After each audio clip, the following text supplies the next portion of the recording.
Good morning friends. आज आपण वनस्पतीचे वर्गीकरण हा टॉपिक पाहूया. हा टॉपिक आपल्या कंबाईनच्या दृष्टिकोनातून अतिशय महत्त्वाचा. ओके, प्रत्येक वेळेस आयोगाने या टॉपिकवरती क्वेश्चन्स विचारलेले आहेत. So let start. Classification of plants. Okay, या प्रकरणामध्ये आपण सृष्टी वनस्पती अभ्यासणार. पूर्वीच्या वर्गीकरणामध्ये कवके आणि प्रोटिस्टा यांना वनस्पती सृष्टीमध्ये समाविष्ट करण्यात आलं होतं, परंतु आर.एच. व्हिटाकर हे जे होते शास्त्रज्ञ, त्यांनी पंचसृष्टीचे वर्गीकरण केल्यामुळे वनस्पती सृष्टी ही आता ठराविक झाली होती. वनस्पतीचे वर्गीकरण 1883 मध्ये येचरनी वनस्पती सृष्टीचे वर्गीकरण दोन उपसृष्टीमध्ये केले होते, अबीजपत्री आणि बीजपत्री. ओके, क्रिप्टोगॅमी आणि फिनेरोगॅमी. आता अबीजपत्री म्हणजे काय असतं, तर अपुष्प वनस्पती असून यांना बिया येत नाहीत, तर बीजाणूंमार्फत यांचं प्रजनन होत असतं. उपसृष्टी अबीजपत्रीचे आर.एच. व्हिटाकर यांनी 3 विभागामध्ये विभाजन केलेलं आहे. कोणते कोणते? थॅलोफायटा, ब्रायोफायटा आणि टेरिडोफायटा. थॅलोफायटा म्हणजे काय असतं, तर यामध्ये प्रामुख्याने शेवाळांचा समावेश होतो. ओके, शेवाळ म्हटलं तर म्हणून यांना शेवाळाचा विभाग म्हणून पण ओळखलं जातं. या वनस्पतीचे शरीर हे साधे, मऊ, तंतुरूपी असतं. तसेच मूळ, खोड, पाने असे अवयव नसतात त्यांना. पाण्यात आढळणाऱ्या स्वयंपोषी व सहवनी वस्क्युलर सिस्टीम नसणाऱ्या वनस्पती आहेत ह्या. ओके, रसवाहिन्या नसतात त्यांच्यामध्ये. शेवाळांची पेशीभित्तिका 2 आवरणांनी बनलेली असते. बाहेरून पेक्टिन नावाचं आवरण असतं आणि मध्ये जे असतं ते सेल्युलोज असतं. ओके, शेवाळांच्या बाहेरून पेक्टिन आणि मध्ये सेल्युलोज. सर्व प्रकारच्या शेवाळांमध्ये क्लोरोफिल असतं. क्लोरोफिल ए असतं. ओके, कॅरोटीन, झॅन्थोफिल हे रंगद्रव असतं. जगातील एकूण प्रकाश संश्लेषणापैकी 90% प्रकाश संश्लेषण ही शेवाळांमार्फत होतं. शेवाळ हे नाव लिनियस या शास्त्रज्ञाने दिलं आहे. तर शेवाळांच्या अभ्यासाला आपण काय म्हणतो? फायकोलॉजी असं म्हणतो. मॉरिस या शास्त्रज्ञांनी शेवाळांचा जनक असं म्हणतात. ओके, मॉरिसना शेवाळांचा जनक म्हणतात आणि लाइंगर यांना भारतीय फायकोलॉजीचा जनक म्हणतात. लाइंगर. ओके, याच्यामध्ये आता एक्झाम्पल बघा, युलोफ्रिकस, कारा, स्पॅरोगायरा येतं थॅलोफायटामध्ये एक्झाम्पल. शेवाळांचे 3 प्रकार येतात: हिरवे शेवाळ, तपकिरी शेवाळ, लाल शेवाळ. ओके, हे शेवाळांचे प्रकार पण खूप महत्त्वाचे, त्यावरती पण खूपदा क्वेश्चन्स आलेले आहेत. हिरवे शेवाळ बघू आता आपण. ग्रीन अल्गी हे बहुतेक करून गोड्या पाण्यामध्ये आढळतं. याच्यामध्ये एक्झाम्पल बघा, स्पायरोगायरा येतं, कारा, थुलोथ्रिक्स, वॉलवॉक्स, झायग्नेमा, क्लॅमिडीमोनोज. ओके, ही नावं आपल्याला नवीन आहेत म्हणून एकदम स्टार्टिंगला लक्षात नाही राहणार, बट आपण रिपीट जर रीड केलं किंवा ऐकलं तर लक्षात राहून जातील. ओके, हिरव्या शेवाळामध्ये काय काय येतं? स्पायरोगायरा येतं, कारा, थुलोथ्रिक्स, वॉलवॉक्स, झायग्नेमा आणि क्लॅमिडीमोनोज. आणि 10% खाऱ्या पाण्यामध्ये आढळतात. हे याच्यामध्ये खाऱ्या पाण्यात आढळणारे कोणते कोणते आहेत? ॲसिटाबुलारिया, उल्वा आणि कोलेरप्रा हे जे आहेत ते खाऱ्या पाण्यातले. यांना पृथ्वीवरील वनस्पतीचे पूर्वज असे म्हणतात. हिरव्या शेवाळांना आपण पृथ्वीवरील वनस्पतींचे पूर्वज असे म्हटलं जातं. आता बघू तपकिरी शेवाळ, ब्राऊन अल्गी. हे बहुतांश खाऱ्या पाण्यामध्ये आढळतात. यामध्ये मॅनिटॉल आणि लॅमिनेटिन या स्वरूपामध्ये अन्न साठवलं जातं. कशामध्ये? मॅनिटॉल आणि लॅमिनेटिन. यामध्ये क्लोरोफिल बी नसतं. पेशीभत्तिकेमध्ये सेल्युलोजसोबत अल्गिनसुद्धा असतं. आता एक्झाम्पल म्हणलं तर इक्टोकार्पस, सर्गॅसम, फ्युकेस, लॅमिनारिया आणि डिक्टाईटा एक्झाम्पल येतं त्याचं. लाल शेवाळ बघू आपण, रेड अल्गी. बहुतेक करून खाऱ्या पाण्यामध्ये आढळतात. त्यांच्यामध्ये क्लोरोफिल ड असतं. यांचा लाल रंग हा फायकोइरिथ्रिनमुळे असतो. ओके, लाल रंग हा फायकोइरिथ्रिनमुळे या शेवाळांना. यांच्यामध्ये फ्लोरोडिन स्टार्च या स्वरूपामध्ये अन्न साठवतं. फ्लोरोडिन स्टार्च या स्वरूपामध्ये. पेशीभित्तिकेमध्ये सेल्युलोजसोबत पेक्टिनसुद्धा असतं. यांच्यामध्ये याचं एक्झाम्पल म्हणलं तर बघा, कोंड्रस, जेलिडियम, पॉलिसायफोनिया, पॉरफायरा, ग्रॅसिलारिया, ब्रॅटोकोस्परम हे गोड्या पाण्यातले लाल शेवाळ आहे. आता बघू ब्रायोफायटा. यांचं शरीर कसं असतं? चपटं, मऊ, रिबीनसारखं असतं. तसंच खरी मुळे, खोडे, पाने यांना नसतात, परंतु मुळासारखे दिसणारे मुलाब असतात त्यांच्यामध्ये. ही निम्नस्तरीय बहुपेशीय स्वयंपोषी सावलीत राहणारे उभयचर वनस्पती आहेत. यांच्यामध्ये सहवनी संस्थापन नसते. ब्रायोफायटा ही बहुतेक करून भूचर वनस्पती असून यांच्यामध्ये फलन होण्यासाठी बाह्य पाण्याची गरज असते, म्हणून यांना आपण उभयचर वनस्पती असं म्हणतो. आता याच्यामध्ये बघा प्रजाती किती? 960 प्रजाती आणि 24,000 जाती आहेत त्यांच्या ब्रायोफायटाच्या. यांची वाढ ही ओलसर वातावरणामध्ये होते. यांच्यामध्ये शाकीय प्रजनन होत असतं. ब्रायोफायटाच्या अभ्यासाला ब्रायोलॉजी असं म्हणतात व हेडविक यांना ब्रायोलॉजीचा जनक असं म्हणतात. तर कश्यप यांना भारतीय ब्रायोलॉजीचा जनक असं म्हणतात. ब्रायोफायटाचे वर्गीकरण 2 गटामध्ये केले आहे: लिव्हरवॉर्ट्स ज्याला की हिपॅटसी म्हणतो आणि मॉसेस म्हणजेच काय मुसी. ओके, लिव्हरवॉर्ट्स आणि मॉसेस. तर लिव्हरवॉर्ट्स यामध्ये साधा ब्रायोफायटा असतो. एक्झाम्पल याचं रिक्सिया, मर्चेन्शिया, लेज्युनिया, पेलिया. आणि मॉसेसचं एक्झाम्पल येतं, हे प्रगत आहे, प्रगत ब्रायोफायटा, फ्युनारिया पॉलीट्रायक्रम. ओके. आता टेरिडोफायटा बघा, अभीसपत्रामधील सर्वात प्रगत, पृथ्वीवरील सर्वात पहिली सहमणी संस्था, तसेच खरी मुळे, पाने आणि खोड असणारी वनस्पती म्हणजे टेरिडोफायटा. या सर्व प्रकारच्या अधिवासांमध्ये जमीन, पाणी, ओलावा, सावली कशामध्ये वाढू शकतात. हे यामध्ये बीजाणूंद्वारे अलैंगिक प्रजनन, युग्मकाद्वारे लैंगिक प्रजनन होतं. बीजाणूंद्वारे होणारे दोन प्रकारचे आहेत. एक आहे हेटेरोस्पोरस, जे की लहान बीजाणू असतं मायक्रोस्पोर, आणि एक मोठं बीजाणू मेगास्पोर यांची निर्मिती करतात. होमोस्पियरमध्ये फक्त एकाच प्रकारच्या बीजाणूंची निर्मिती करतात आणि यांचे 4 गटामध्ये विभाजन केलेले आहे. याचं एक्झाम्पल म्हटलं तर नीचे इथं टेरिडोफायटाचं बघा, 4 गटामध्ये सिलोफायटा, क्लायकोफायटा, आर्थोफायटा आणि फिलिकोफायटा. सिलोफायटामध्ये सिलोटम नावाचं एक्झाम्पल येतं, आर्थोफायटामध्ये इक्विसायटम आणि फिलिकोफायटामध्ये मार्सेलिया आणि नेरिस. ओके. यांचं शरीर कसं असतं, बहुपेशीय सुस्पष्ट सहमणी संस्था असते. सहमणी वनस्पती सर्वात मोठा भाग आहे त्याच्यामध्ये. ओके. टेरिडोफायटामध्ये 400 प्रजाती आणि 10,500 जाती आढळतात. 400 प्रजाती आणि 10,500 जाती आढळतात. आता अभीसपत्री बघा, अभीसपत्रीमध्ये आपण थॅलोफायटा आकृतीद्वारे बघू, पिक्चरद्वारे. थॅलोफायटाचे एक्झाम्पल कोणते होते, उल्वा होतं. ओके. उल्वा, स्पायरोगायरा अशा प्रकारचे असते बघा पाना. ओके. सर्गॅसम एक्झाम्पल लक्षात ठेवणं अतिशय आवश्यक आहे. रोडोफायसी ओके, आणि कॅरा आल्गी हे सगळं येतं थॅलोफायटा याच्यामध्ये. नंतर जे टेरिडोफायटा आहे, टेरिडोफायटामध्ये काय काय येतं बघा, सिलाजिनेला या प्रकारचं असतं वनस्पती. पप्टेरिस ओके, पप्टेरिस हे या प्रकारचे असतं. ड्रायपोपप्टेरिस हे नाही का, हे बघा छोटे छोटे झाडं असतात अशा प्रकारचे. नंतर ॲडियंटम बघा, आणि इक्विसेक्टन हे येतात टेरिडोफायटामध्ये एक्झाम्पल. आणि ब्रायोफायटामध्ये काय काय येतं, फ्युनारिया बघा, पॉलिस्टिकम, मर्केन्शिया हे या प्रकारचे असते वनस्पती. आणि रिक्सिया. ओके. रिक्सिया वनस्पती बघा कशी दिसते. आता बघू अनावृत्त बीजीमध्ये काय काय येतं, तर पायनस येतं. पायनस वनस्पती, ही पायनस वनस्पती आहे. सर्वात उंच अनावृत्त बीजीमध्ये आहे सिक्विया नावाची वनस्पती. बघा किती उंच वनस्पती आहे सिक्विया. थिओफिस्टसला वनस्पतीशास्त्र, टेरिडोफाइट्स व पर्यावरणाचा जनक असे म्हणतात. ऑडियंटम, लायकोपोडियम, सिलाजिनेला आत्ताच आपण बघितलं कशा प्रकारची वनस्पती असते. नेचेही काही इतर टेरिडोफाइटची उदाहरणे येतं. टेरिडोफायटामध्ये अँथेरिडा आणि हे अँथेरिडा जे आहे ते पुलिंगी अवयव असतो आणि आर्केगोनिया हा स्त्रीलिंगी. अँथेरिडा पुलिंगी आणि आर्केगोनिया स्त्रीलिंगी. लायपोपोडियमला क्रिसमस ग्रीन असंही म्हणतात. टेरिडोफायटामध्ये सर्वात लहान वनस्पती येते अझोला नावाची. ओके. अझोला वनस्पती सर्वात लहान आहे आणि सर्वात उंच आहे अल्सिफोला टेरिडोफायटामध्ये. आता आपण बघू बीजपत्री. यामध्ये बघा या बिया येणाऱ्या वनस्पती असून यांच्यामध्ये डोळ्याला दिसणारे लैंगिक अवयव पण असतात. याच्यामध्ये 2 गट पडतात. अनावर्त बीजी त्याला आपण जिम्नोस्पर्म असं म्हणतो आणि आवर्त बीजी त्याला आपण अँजिओस्पर्म असं म्हणतो. आता अनावर्त बीजी बघा, जिम्नोस्पर्म या वनस्पतीमध्ये बियांची निर्मिती होते परंतु त्या फळांमध्ये बंदिस्त नसतात. अनावर्त बीज बिया म्हणजेच त्यांना आपण फळे येत नाहीत. ओके. नर व मादी फुले वेगवेगळ्या बीजाणूपत्रावर येतात, त्यांना शंकू असे म्हणतात. या वनस्पती सदाहरित बहुवार्षिक असून खोडाला फांद्या नसतात व पानाचा मुकुट असतो. जिम्नोस्पर्म्स ही संज्ञा थिओफिस्टस यांनी त्यांच्या इन्क्वायरी इंटू प्लांट्स या पुस्तकामध्ये सर्वात पहिल्यांदा वापरली होती. अनावर्त बीजीच्या 70 प्रजाती, 725 जाती येतात. यापैकी भारतामध्ये किती आढळतात, 16 प्रजाती आढळतात अनावर्त बीजीच्या आणि 53 जाती आढळतात. अनावर्त बीजीतील सायकस वनस्पती जी आहे ती सायनोबॅक्टेरिया सोबत, तर पायनस वनस्पती ही कवकांसोबत सहजीवन पद्धतीमध्ये राहते. अनावर्त बीजींमध्ये परागण क्रिया ही हवेमार्फत होत असते. सायकसच्या खोडाला फांद्या नसतात तर पायनसच्या खोडाला फांद्या असतात. यांना टेरिडोफायटा व आवर्त बीजी या दुवातील दुवा असं म्हणलं जातं. काही अनावर्त बीजी जसं की झिंकगो बायलोबा यांना जिवंत जीवाश्म असं म्हणतात, लिव्हिंग फॉसिल. ओके. झिंकगो बायलोबा ते सध्या पृथ्वीवर वनस्पती म्हणून आढळतात, तसेच जीवाश्म म्हणूनही आढळतात. जीवाश्माची संख्या ही सजीव वनस्पतीपेक्षा पण जास्त आहे.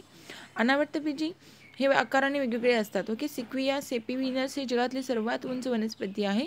याची उंची 366 फूट असते. यालाच आपण कॉस्ट रेडवूड ऑफ कॅलिफोर्निया असं म्हणतो. याला फादर ऑफ फॉरेस्ट असंही म्हणतात. टॅक्झोडियम न्यूकोनॅटम या वनस्पतीचा घेर 125 फूट एवढा आहे. सॅमिया पिग्मी ही सगळ्यात लहान अनावर्त बीज आहे, सॅमिया पिग्मी. गिफार्ड आणि फास्टर यांनी 1989ला अनावर्तबीजीचा 7 गटांमध्ये विभागणी केली होती आणि यापैकी बहुतांश पृथ्वीवरून लुप्त पण झाले आहेत. ओके. आता ॲफेंडा नावाची जी वनस्पती आहे ती अनावर्त आणि आवर्तबीजी या दोघांना जोडणारी दुवा म्हणून ओळखली जाते. अफेंडा अनावर्तबीजी आणि आवर्तबीजीमधली दुवा म्हणतात. सायकस व मेटॅक्सिक्विया यासातील झिंकगो सारख्या जिवंत जीवाश्म असतात.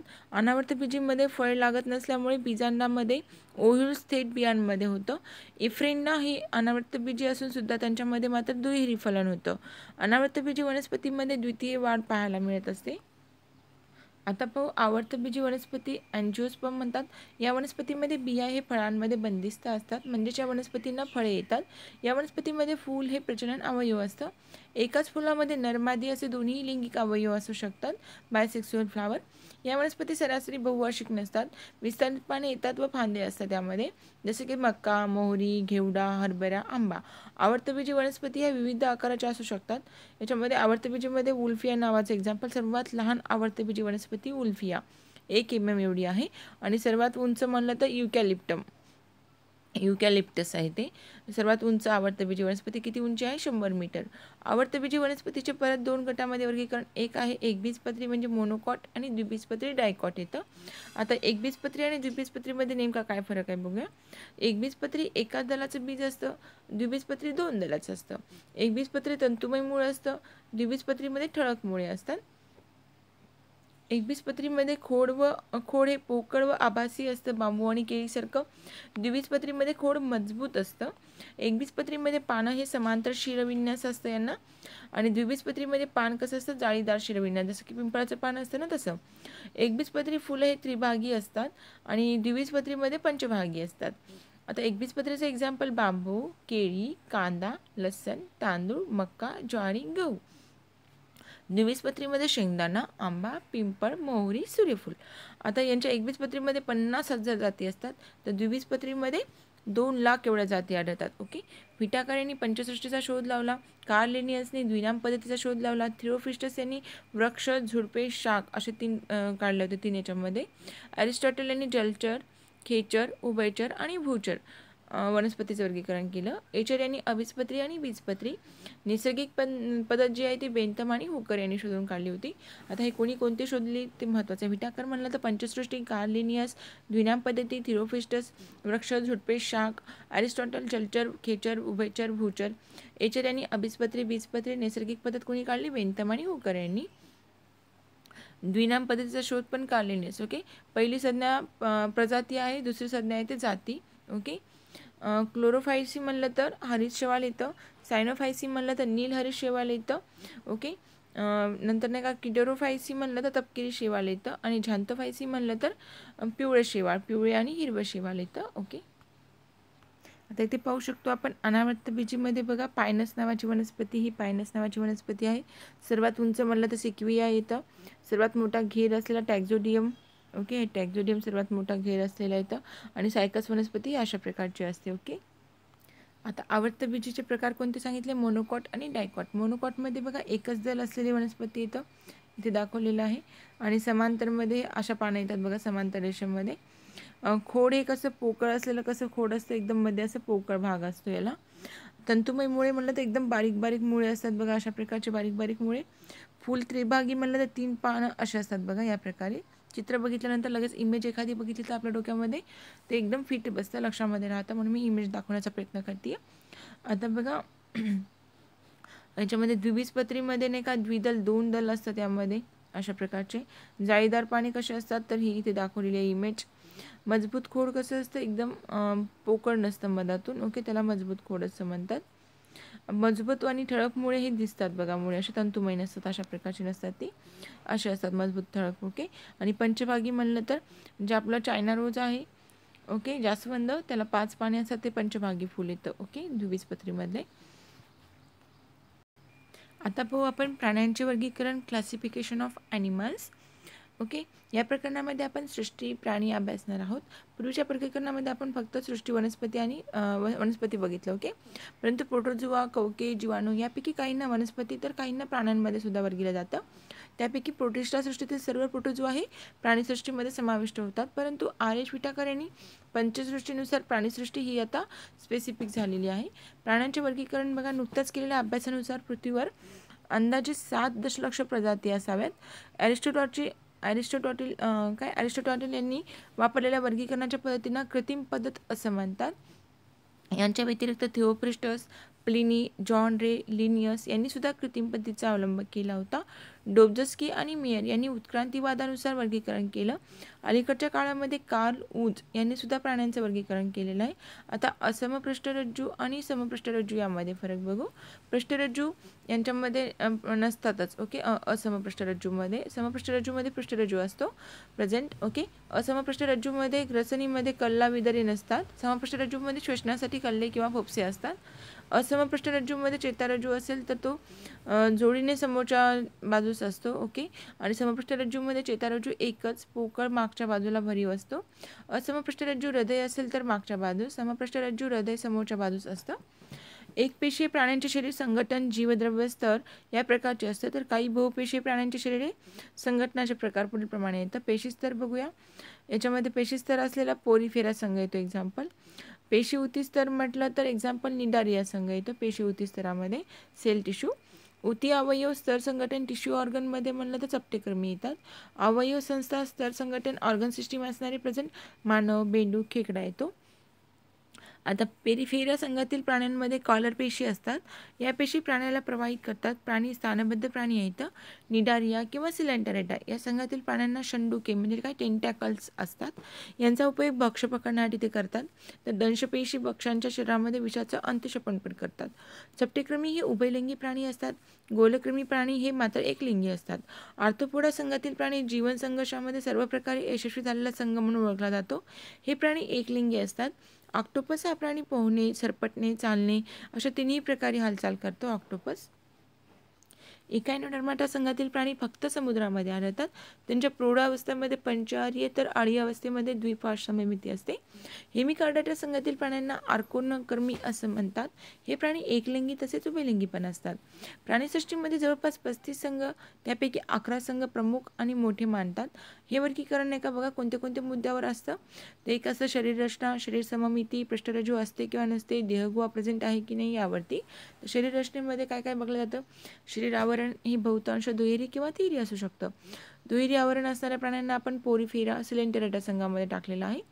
आणि तिहेरी आवरण असणारे प्राणी हे उर्वरित 9 संघांमध्ये. शरीर सममिती, बॉडी सिमेट्री. सममिती म्हणजेच काय शरीराचं रचनात्मक विभाजन असतं.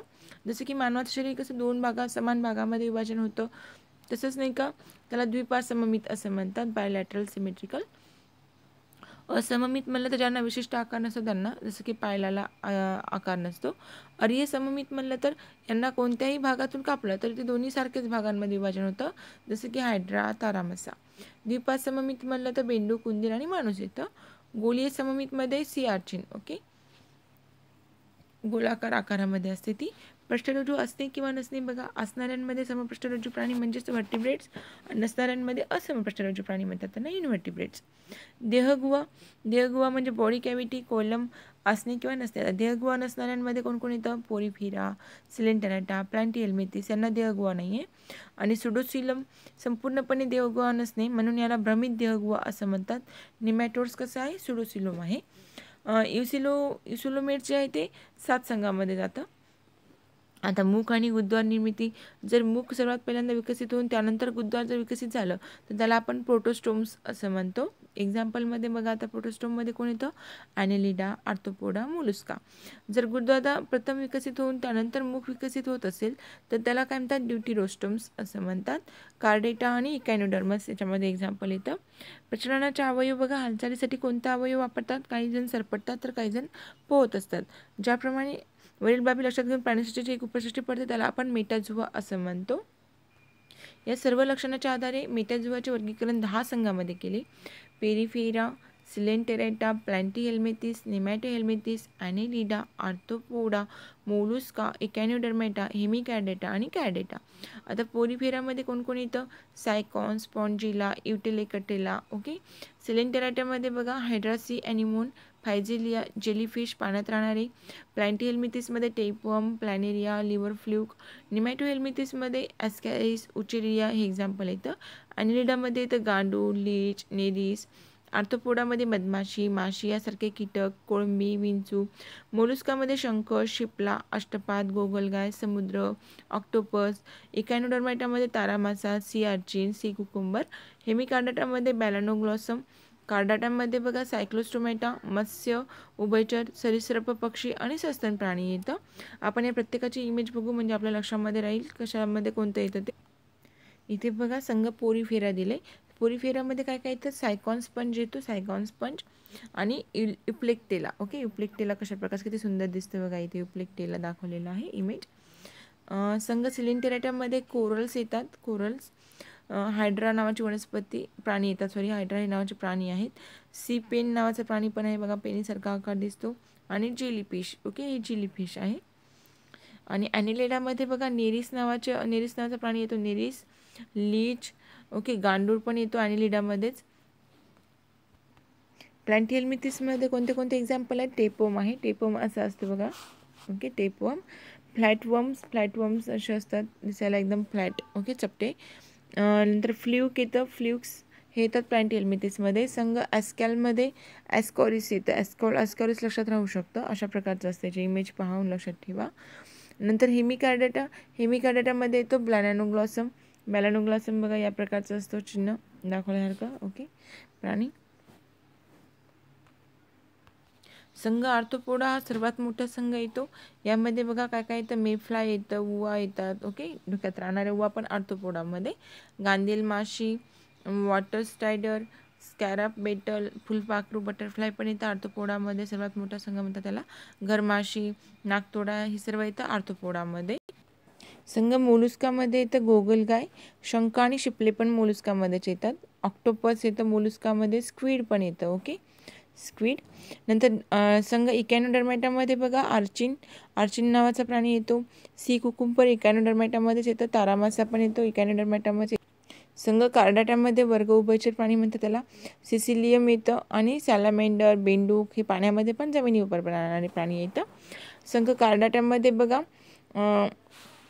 कासव येतो, उडणारा सरडा, शॅमिलिओन सरडा, साप, मगरीला 4 कप्पे असतात. ओके, मगर पण येतं, कशामध्ये येते, मगर कार्डाटा या वर्गामध्ये येते मगर.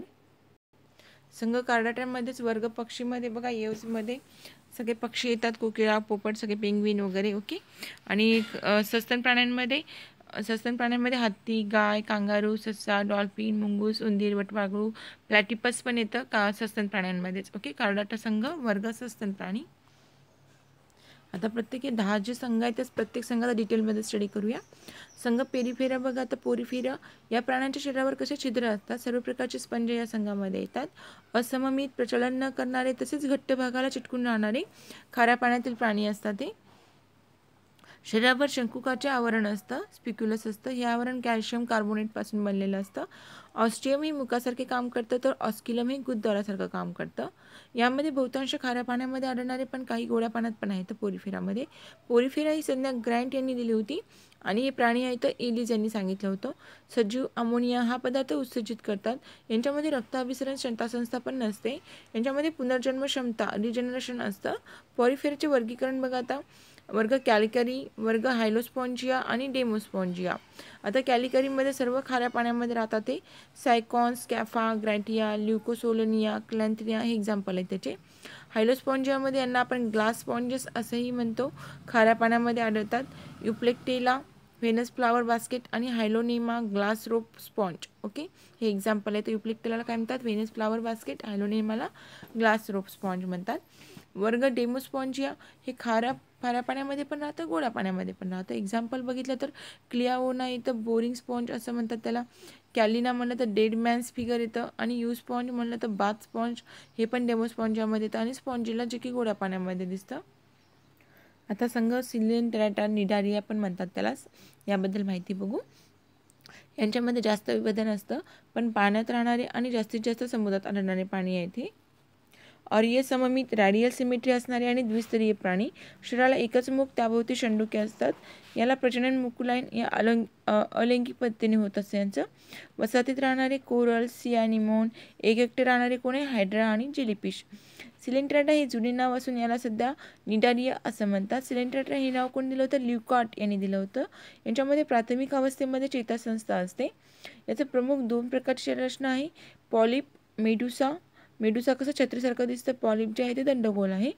सिलेंट्राचे वर्गीकरण 4 वर्गामध्ये. आता सिलेंट्रामध्ये लक्षात ठेवण्यासारखी गोष्ट म्हणजे अर्य सममित असणारे प्राणी, द्विस्तरीय, शरीराला एकच मुख असतं, यांच्यामध्ये टेंटॅकल्स असतात, मुकुलाईन हे अलैंगिक पद्धतीने होतं. Okay, budding. यांच्यामध्ये वसाहतीत राहणारे म्हणलं तर एक्झाम्पल कोणतं आहे? Coral, sea anemone. आणि एकटे राहणारी हायड्रा आणि जेलीफिश. ओके, सिलेंट्राटा हे नाव अगोदर होतं, आता नवीन नाव आहे निडारिया. ओके, आणि सिलेंट्राटा हे नाव कोणी? ल्युकार्ट यांनी दिलं होतं.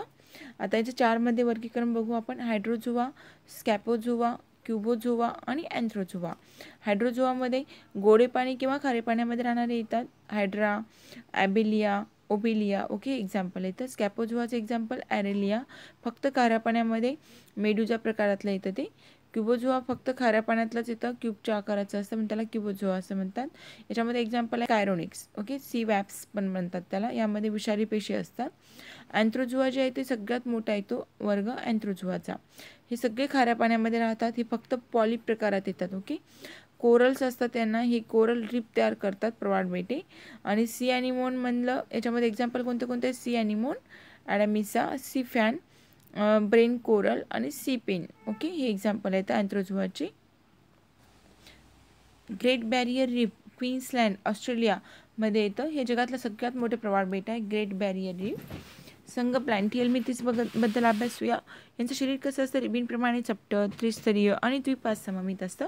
पोशिंद्याला चिटकून राहण्यासाठी अधरचूषक हुक्स असतात. त्यांच्यामध्ये अन्नद्रव्य शोषून घेणारी मूकचूषक असतात.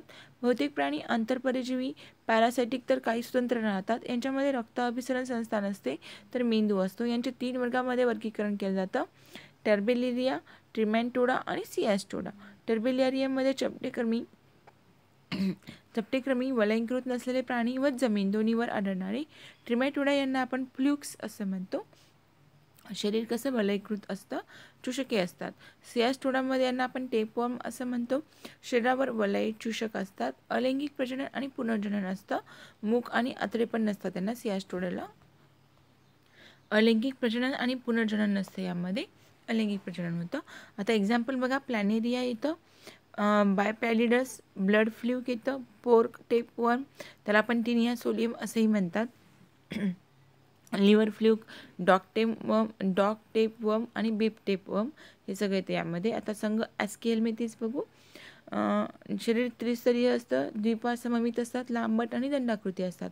बहुसंख्य प्राणी कसे? आंतरपरजीवी असून एकलिंगी असतात, युनिसेक्सियल. शरीर आभासी असतं, देहगुहा पण असते. यांना सुडोसिलोम असं म्हणतात. सुडो म्हणजे काय? फाल्स, सिलोम म्हणजे कॅव्हिटी. ओके, मुखापासून ते गुददादापर्यंत जाणारी पचननलिका असते. यापैकी बहुसंख्य प्राणी माणसांमध्ये रोग निर्माण करतात. ॲस्किएलमितीस या गटामध्ये निमॅटोडा, रॉटिफेरा, अँकॅथोसिफॅला, ग्रॅस्टोट्रायका, निमॅटोफोरा यांचा समावेश होतो. यांना आपण राऊंड वर्म किंवा खरे वर्म्स असंही म्हणतात. यांच्यामध्ये पेशींची संख्या जन्मापासून मरेपर्यंत सारखीच असते. ओके, ॲस्किएलमितीसमध्ये सारखीच असते पेशींची संख्या. युटेली असंही म्हणतात यालाच. जसं की आता उदाहरण, ॲकॅलोस्टोमा डॅनिली हुकवर्म म्हणतात त्याला. अँटेरोबायस, व्हर्मॅक्युलरी, स्पिनवर्म किंवा सीटवर्म पण म्हणतात. उचेरिया ब्रॅकोप्टी, ड्रॅक्युलम मेडिनिसम, लोया, ट्रॅकिनिला स्पॉरिल, टिचुरा, हे सगळे काय येतं? फिपवर्म, हे एक्झाम्पल येतात ॲस्किएलमितीस. ॲस्किएलमितीसमध्ये परजीवी प्राणी आहेत ॲस्कॅरिस. ॲस्कॅरिस जो आहे तो गोलकृमी असतो, पोट किंवा आतडे पोट दुखतो, त्यामुळे ॲस्कॅरियासिस नावाचा आजार होतो जर गेला तर पोटामध्ये. पिनवर्म नावाचा जो असतो परजीवी प्राणी, तो जर पोटामध्ये गेला तर पोट आणि आतड्यामध्ये राहतो आणि उलट्या व्हायला लागतात. फायलेरिया हा त्वचावरती परिणाम करतो, हत्तीपाय नावाचा रोग होऊ शकतो. हुकवर्म हा पोटामध्ये जाऊन पोटदुखी किंवा गुदद्वाराला खाज होऊ शकते. आता संघ ॲनिलिडा बघा, वलयीकृत क्रमी. हे प्राणी कसे? 3 स्तरीय असतात, लांबट, दंडाकृती, खंडीभूत, द्विपाद सममित असतात. यांच्या शरीरामध्ये देहगुहा व साध्या इंद्रिय संस्था असतात. यांना प्रजननासाठी दृढरोम असे म्हणतात. लैंगिक प्रजनन करतात, पण सहसा उभयलिंगी असतात, म्हणजेच एका सजीवामध्ये स्त्री व पुरुष हे दोन्ही लिंग असणे. या संघापैकी काही प्राणी परजीवी आहेत. लीच हा बाह्य परजीवी आहे. हे प्राणी खाऱ्या पाण्यामध्ये, गोड्या पाण्यामध्ये उभयचर असू शकतात. ॲनिलिडा ही संज्ञा लॅम्बार्कने दिली होती. शरीरावर वलय हे ठराविक आवडून असून ते वाढत व कमी होत जाते, होत नाही. ओके, वाढते किंवा कमी होत नाही. श्वसनासाठी श्वसनीचा वापर, तर उत्सर्जनासाठी नेफ्रोडियाचा वापर केला जातो. नेफ्रेडिया. ओके, रक्त अभिसरण संस्था असते, पण RBC नसतात यामध्ये. ॲनिलिडामध्ये हिमोग्लोबिन असतं. CNS, PNS आणि ANS अशी चेतासंस्था विभागली जाते. 3 वर्गीकरण केलेलं आहे ॲनिलिडाचं 3 भागामध्ये. बघूया. ॲनिलिडाचं वर्गीकरण पॉलिकायटा, ॲलिगोकायटा आणि हिरोडोनिया. हिरोडोनिया जे आहे ते उभयलिंगी येतं. पॉलिकायटा हे खाऱ्या पाण्यातल्या हालचालीसाठी पॅरोपोडिया, मांसभक्षी, बंद प्रकारची रक्त अभिसरण संस्था असते. पॉलिकायटाचे एक्झाम्पल नियांथस निरिस, रगवर्म, कामवर्म आणि सँडवर्म. क्रिओटोप्टेरसमध्ये पॅडलवर्म येतं. ॲफ्रोडाईट, सी माऊस, अरेनिकोला, लगवर्म, ओके, सॅबेला, हे सगळे एक्झाम्पल आहेत, ते लक्षात ठेवावे लागतील. नियांथस निरिस, क्रिओटोप्टेरस, रगवर्म, कामवर्म, सँडवर्म, पॅडलवर्म, सी माऊस, लगवर्म. ओके, ॲलिगोकायटामध्ये इथं भूचर असतात, हे डोळे नसतात त्यांना, उभयलिंगी असतात. फेरिटिमी, अर्थवर्म, एक्झाम्पलमध्ये बघा, फेरिटिमी, अर्थवर्म, ल्युब्रिकस, मॅगाकोलेक्स, साऊथ इंडियन अर्थवर्म म्हणतात त्यांना. युरोपियन अर्थवर्म म्हणलं तर ल्युब्रिकस.